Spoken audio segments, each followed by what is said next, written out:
প্রিয় দর্শক, আপনি কি জানেন শবে বরাত এমন একটি রাত যার কথা এসেছে সহিহ হাদিসে? আপনি কি প্রস্তুত এই রাতের জন্য? রাসূল করিম সাল্লাল্লাহু আলাইহি ওয়াসাল্লাম বলেছেন, এই রাতে আল্লাহ অসংখ্য বান্দাকে ক্ষমা করেন, শুধুমাত্র শিরককারী ও হিংসা পোষণকারী ছাড়া। তাই এই রাতে যদি পারেন, চেষ্টা করুন কাটি তওবা ও ইস্তেগফার করতে।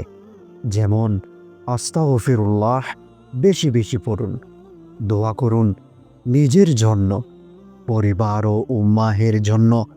হিংসা বিদ্বেষ থেকে মুক্তি হন, মন পরিষ্কার করুন। ক্ষমার রাত এটি।